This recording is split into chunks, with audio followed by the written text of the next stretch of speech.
and he went boom right on the stage.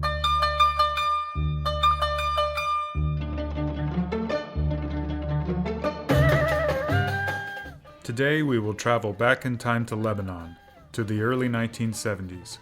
Our guest is Mr. George Pajakian, a talented musician who worked at the Farid Al Atrash nightclub in Beirut. Join us as he shares stories of this popular and swanky hotspot that had live music and dancing 7 nights a week, where famous singers and dancers came to perform, a place where Farid Al Atrash loved to meet and greet his fans. Let's get into the details. Ustaz George Pajakian, how are you doing today? I'm doing good. Thank you very much. Before we get into all the stories you have, all the great stories, I wanted to just learn a little bit more about your background, your upbringing, where you're from, and how did you get involved in music? Uh, Let me start by upbringing. I was born in Syria, Aleppo, Syria. And at a young age, I think I was in elementary, our school used to bring musicians on a weekly basis to give us an introduction to music and to instruments, actually. All right. So one day, and one of the sessions where uh, accordion player came in on the stage with a big red accordion, pearly, and it caught my eye, and I liked the way it sounded. I liked the way he played it, and then I fell in love with accordions since I was a kid. So then, when I was around 13 years old, I started taking accordion lessons from a very famous teacher in Lebanon. He used to play the clarinet actually in the Lebanese army band.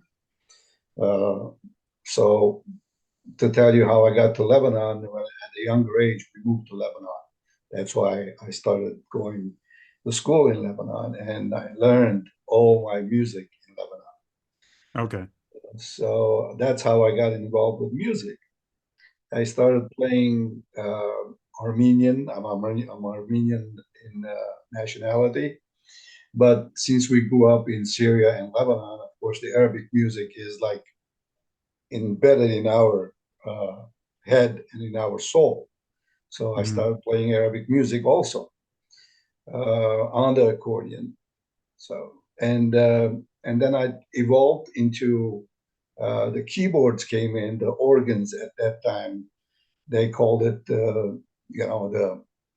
the magical sounds of keyboards, and I got into it while I was in my teens, 14, 15 years old.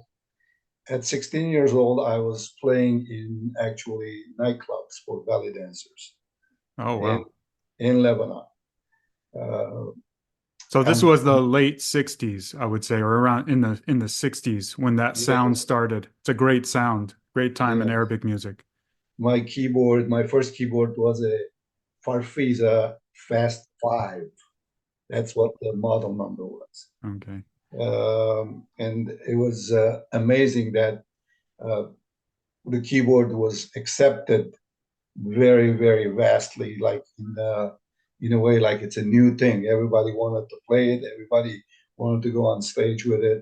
You know, the Beatles used it. That was the Beatles era. I Right. played European music as well as Arabic, Armenian, international. We formed a band called the Wrong Notes, actually. The The Wrong Notes. wrong notes. Wrong Notes. That was the name of the band because it was catchy. And our band consisted of a bass player who was the leader of the band, and he was, of course, he was Egyptian.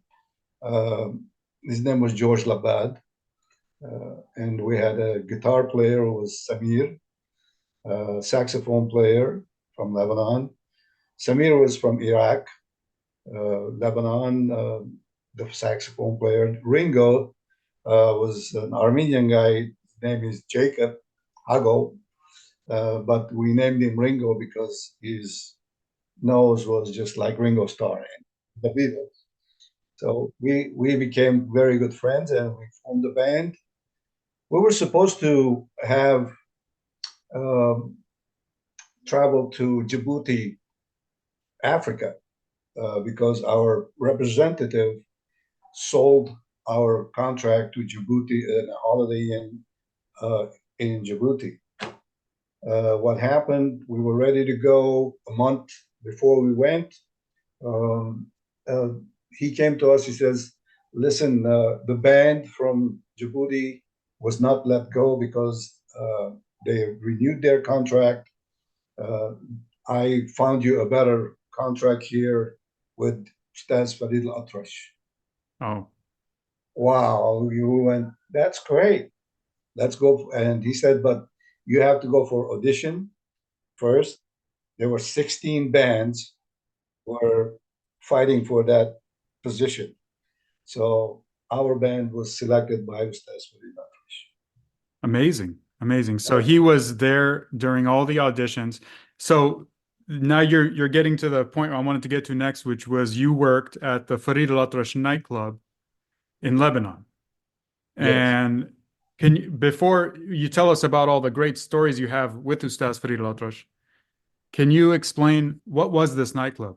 How often did they perform? Was it a restaurant? Like, just kind of give us the idea of it, and then you can tell us details about how your band was selected by Ustaz Farid Al Atrash himself. We can do that. It's Ustaz Farid Al Atrash came to Lebanon.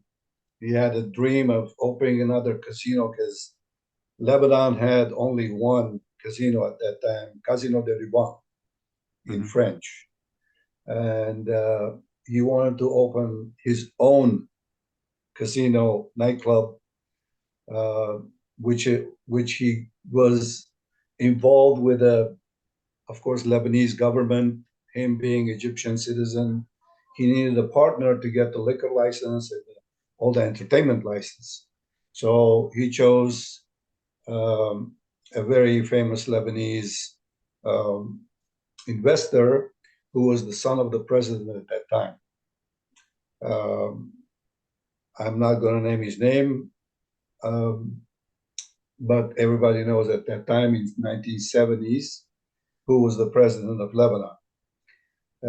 So he chose him and got in partnership with them, and they opened up this beautiful, beautiful casino, nightclub, restaurant, high class uh, entertainment center that people will love to come on a nightly basis, 7 nights a week, started at 10 p.m., lasted till 4 a.m.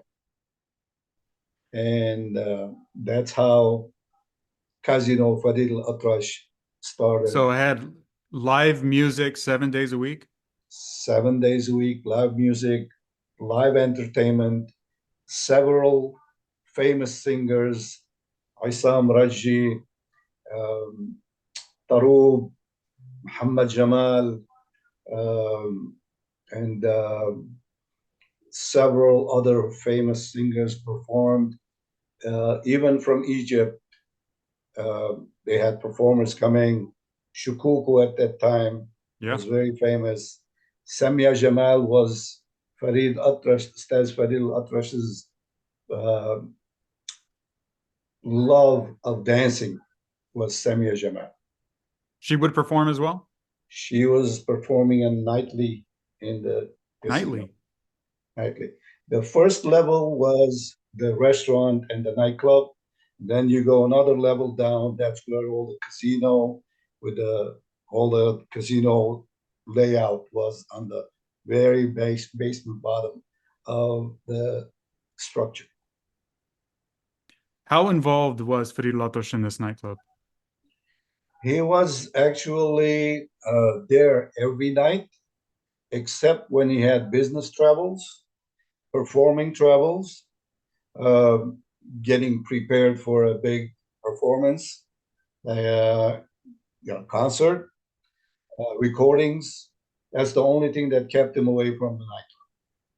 So he loved this place. He He wanted to loved be this there. place. He was there all the time. He was on hands. Every music that we played, he had to say something about. And of course, we will get to that on the details of how involved he was. We Well, let's know get that into it. I mean, share a story from, since we're talking about the nightclub. I mean, you have probably endless stories because you worked with Farid Latrash, it seems like on a daily basis. on a daily basis, 7 nights a week. So, what's the first story that comes to mind? First story comes to mind is very unique because that's where actually we had personal interactions with Ustaz Farid. Before that, it was, oh, hi, I'm a member of the band, and it just, just general. But the first time we got interacted as personally was uh, because I was playing with the European band and not involved in the Arabic band. My keyboard was didn't have the quarter tones on it. It was a Farfisa without the quarter tones. So we played the European band played. We sang in 7 languages. That's why we were going on from 10 p.m. till 12 midnight. We played, dinner music, songs. People wanted to dance tango or waltz or this, that.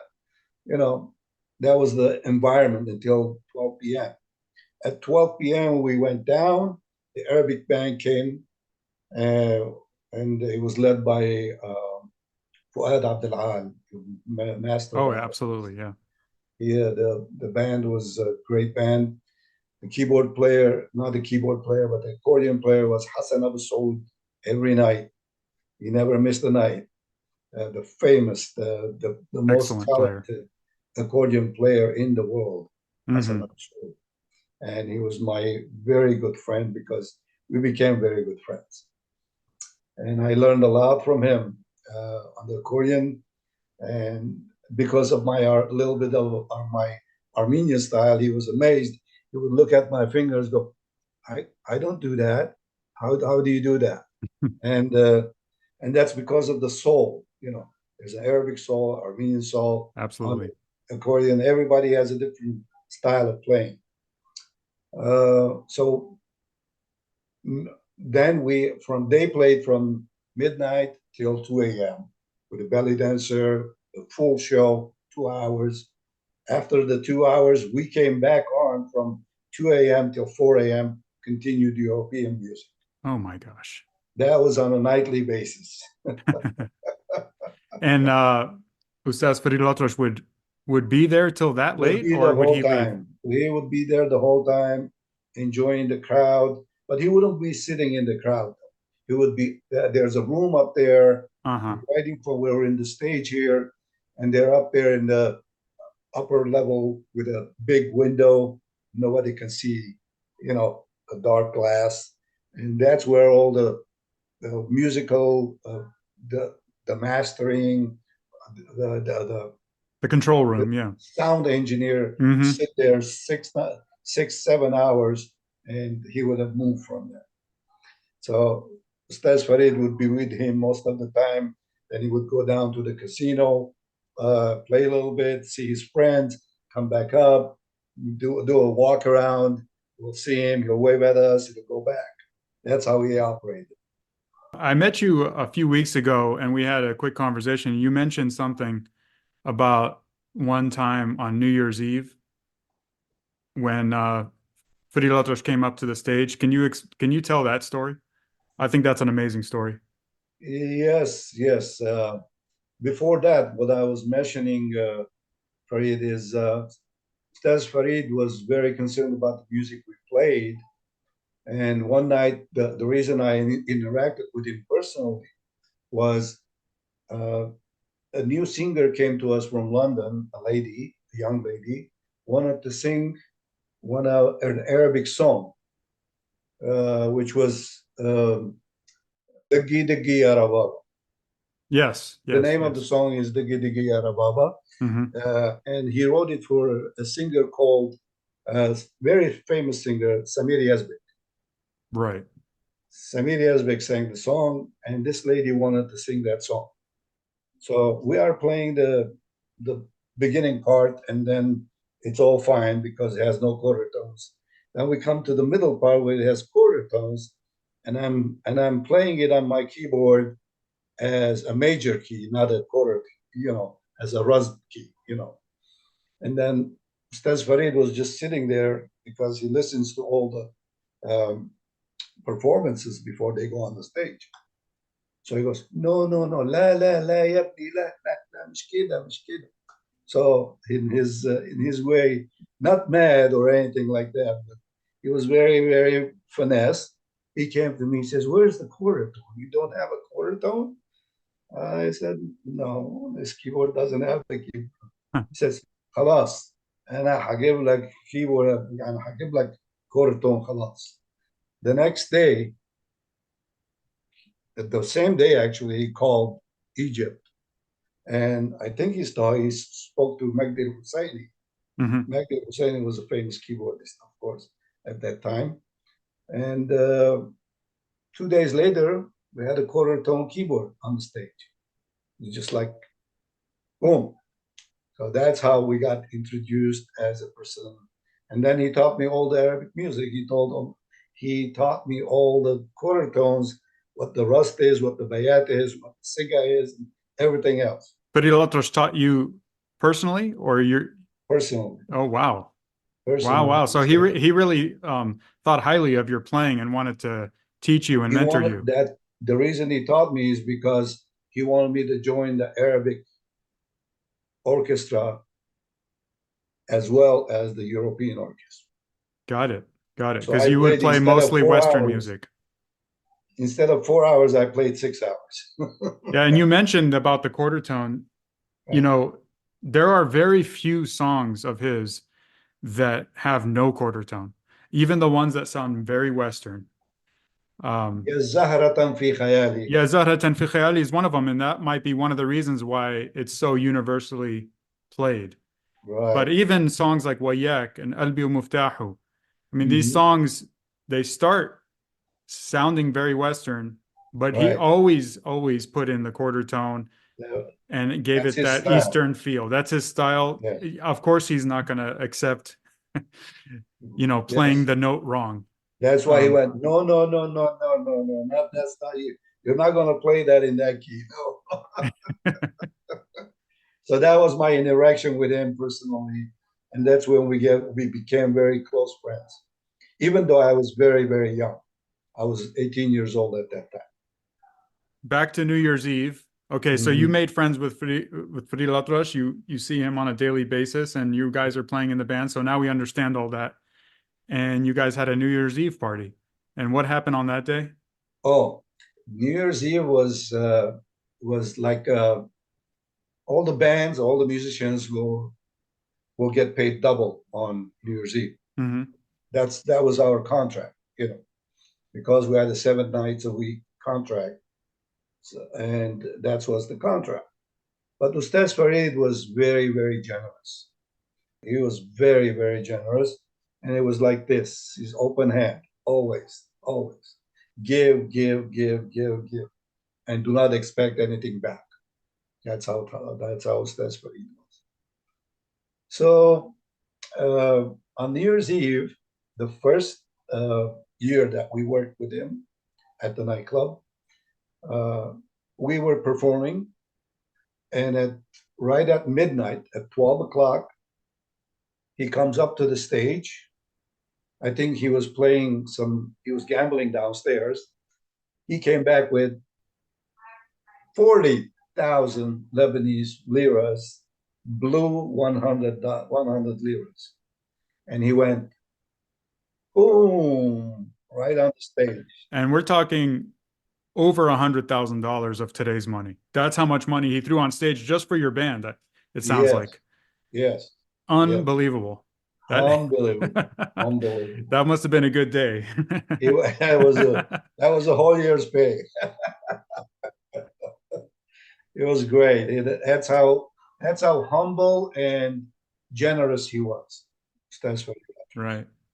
And Yes. you also visited his house, didn't you? Can you tell us about that? Yes, yes. And in the springtime, he used to drive his not him, but his driver, and he would sit next to him. Is a white Buick.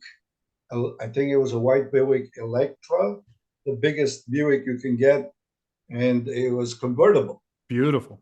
Oh, then in the springtime, he says, "Okay, guys, we go because we were recording all the time and we were tired." And he says, "Okay, you, the band, four of us, the European band, we're going for a ride." He puts us in his car. Sitting in the back, four like the Beatles, and he's sitting in the front. And we just went to LA to his house. Just took us over there. Says, "You are my guest." Whatever, and he had, of course, a lot of servants. We spent about 3, 4 hours. Balcony, you see all Lebanon, the sea, Beautiful. Right, everything. right. And it's got a view of the Beautiful. mountains. Yes. And this home is still there, I believe. And this home is this it's like a cylinder, correct? Is Mm-hmm. that the home you're talking about? It's like a Yes. round home and balconies all Yeah. around, like 3 or 4 stories. Yes. Yes. Very, very great time with him. Uh, Talked about music, plans, what we have. And he had a concert 2 weeks after that. And he was talking about how we're going to do the concert and everything else. And Hmm. beautiful Piscina Alley, that's where the concert was held, which was not that far from his house. My dad was a lover of Farid Atrash.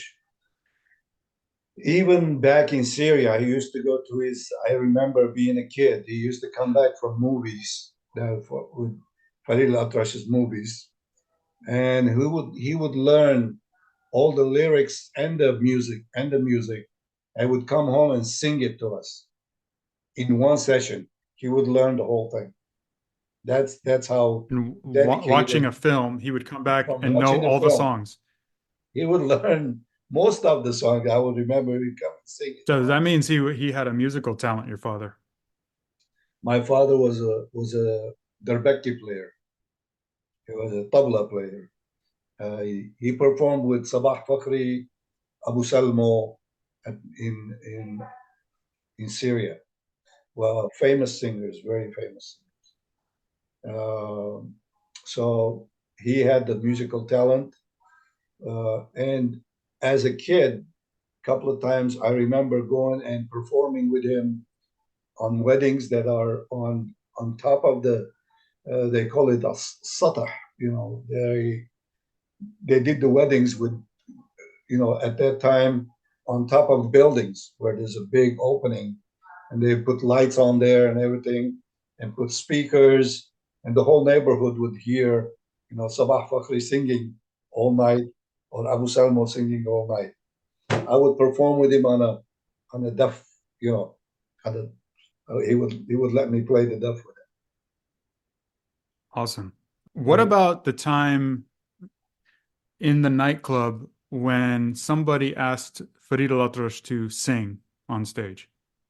Yes, that was a very unique situation also, where one night we went in to start to perform, and the place was almost empty, and there was one big table in the middle, right in front of the stage, of 12 to 15 people.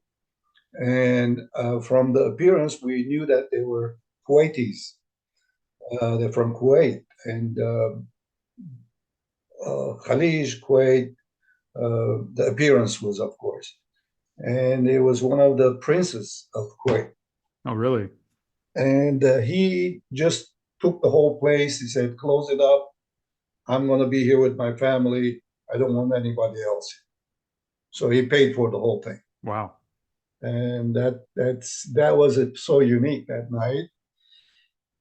And right in the middle of the night, Ustaz Farid, of course, came to greet them as a friend. He was a personal friend to them.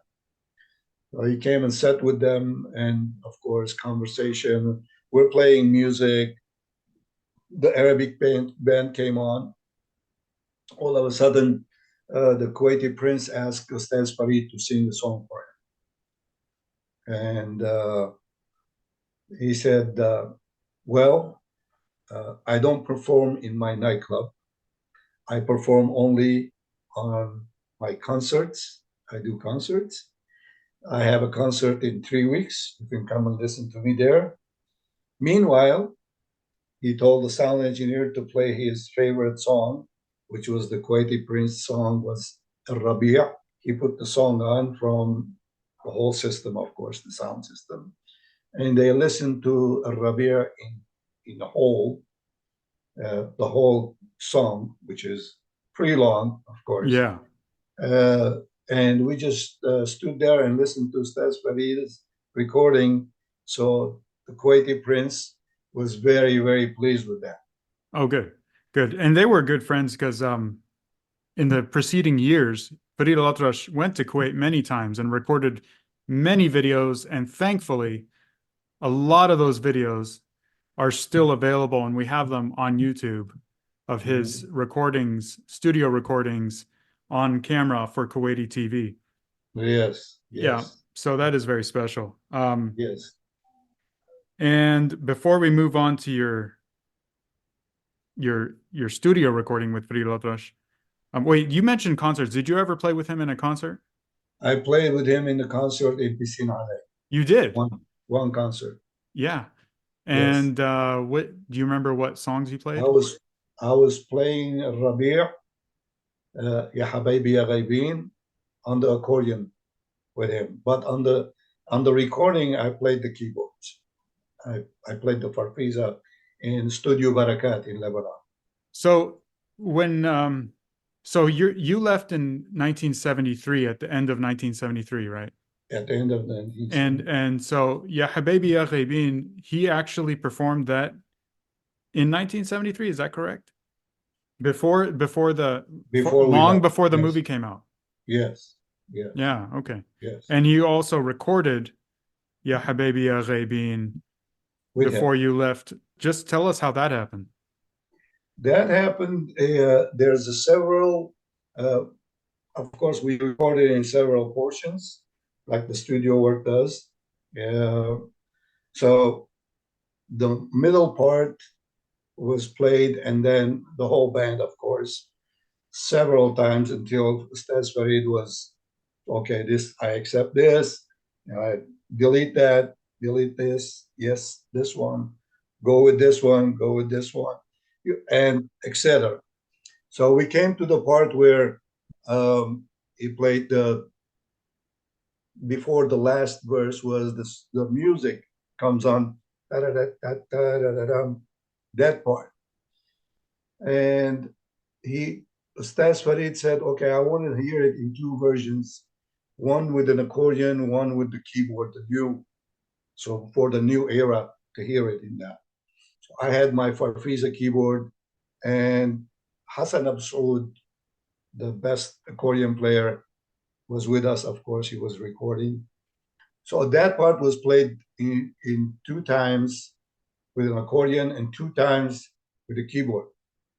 So Ustaz Farid chose the right part for his to go on the record that he made, of course. Right. On the record itself,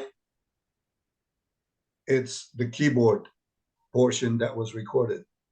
On social media that you hear right now, it's the accordion playing. So yeah, okay, I know what you're talking about. Okay, two versions. So the famous recording is your keyboard playing, the one that everybody knows, the one that was in the film. Right. But the one you're talking about, social media, this is a new recording that came out with Farid Al-Atrash talking in the background. It's a recording session. Right. And yes, that was the accordion player, Hassan Abu Saud. Yeah. Right. And so when they did the mix at the end in the control room, he picked yours, which is great. Maybe if the reason he picked it is not because of the playing, because of the sound. He wanted something new in the recordings. like Abdul Halim would put, Balik Hamdi would put, Majd al-Husseini playing with all that sounds. So he wanted also to have the new Farfisa sound in his songs. Okay. That makes sense. Maybe if at the end of this, if you can, maybe you can try to play it on the keyboard a little bit at the end here. That would be pretty Sure, cool sure, if you want to give it a shot. sure. I can give it a shot. And I know you're famous about your oud because you played oud like Ustaz Farid Atrash is your playing is very much um, you are very talented first of all. Second of all, you're in Arabic they say you know you are affected by his soul of oud playing. I will say that. I just learned on my own and basically learned listening to a lot of Farid Al-Atrash music.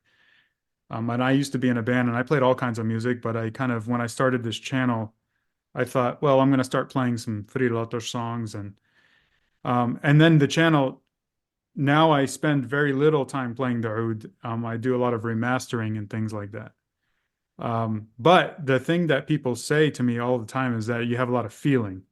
And this was a little surprising to me, but that's just how I play. And if I do something online, it's usually to do it in a different way. I'm not trying to replicate anything, or you can't, try to put it out in a new way that maybe people haven't heard it in this way. And that's what cover songs are all about. But the thing is, he had he's a genius. So when he plays and he's improvising, and it's not just the speed and the fingers. What powers his singing and his oud playing is the fact that he's a genius composer, and he can improvise and sing, and it's just you have to have that, and that's why when people listen to him, they think it's amazing. It's Very not true. it's not the fancy oud. It's not even how fast you play. It's what comes out of your soul when you're playing and the creativity and the genius of his playing. Very true. Um, Also, something about being unique is the creation of the human being is there's only one of you in the world. There may be somebody looks like you or acts like you or walks like you or writes like you or speaks like you, but there's only one of you in the world. Absolutely. Yes, everybody, every single person would call him Ustaz Farid, and nobody I ever heard that called him Ya Farid, hey Farid, or something like that. There's no way that he would accept that. And he had the right and the utmost right to request that, require that from people to call him Ustaz Farid because he earned it the hard way by learning, by teaching, by being a genius, by his performance, his personality, everything about him was Ustaz Farid Laki. And he dedicated his entire life to the art. Yes, to the art. And a lady comes in half drunk or have no respect for anyone would call him, hey, ya Farid. And he would go, no, you're not going to call me that. To you, I am Ustaz Farid, just like everybody else. That's what he told that lady. My father knew Ahmed Fuad Hassan Mm. and the band back in the 60s, and they always referred to him as Ustaz Ustaz Ahmed, Farid. Yeah. Ustaz, Ustaz Farid. طبعا. All the musicians, when they addressed him, the first word would come out is Ustaz, Ustaz Farid, Ustaz Farid, Ustaz Farid. That's the only thing we heard all day, and it became embedded. I get very insulted when somebody calls him Farid al-Atrash. Hmm. Please say, Ustaz Farid al-Atrash, can you please? And that's what I expect from people. Okay. Yeah, that was very enlightening for me, and I'm definitely going to try to implement that and encourage others to do as well. Um, I think we covered a lot. If you want to add anything else, if you have anything else in closing to add before maybe I ask you to play a little bit on the keyboard, um, is there anything else you wanted to add that we didn't get to? All I can say, uh, I grew up with basically a lot of Arabic music, and I do, of course, my style is international. I'll play the other genres too, but my favorite music is Arabic music. Mm-hmm. The way I play it is my soul is involved when I'm playing the Arabic music. Me too. Yeah, I love it. And Every are you other playing genre, today? Are you still performing today? yes, I have something going on this Saturday at the Armenian church. Of course, I'm going to play Arabic also. They love dancing to it. And I'll probably play Ya Habibi Ya Ghaibin All right. and sing it a little bit. I have Christmas night, Christmas Eve performance, and New Year's Eve performance coming up. Fantastic. Well, good for Yes, you. Good for you. I'm so glad to hear that you're still performing. yes, And if you don't mind, can we hear a little bit right here, right now? absolutely. I'll play Ya Habibi Ya Ghaibin, which is Perfect. my favorite song. All right. That would be amazing. Thank you. Let me do some. This is a Yamaha keyboard, by the way. Uh-huh. It has nice sounds. I'll try not to be too loud. Um, let's see. Let's see. Okay. I will play the Ya Habibi Ya Ghaibin. Can you hear that? Yeah. You can turn it up louder too if you want, but I can hear it. Louder? I can hear it. Sure. Now, this is the part I played. Okay, let's hear that.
Wow.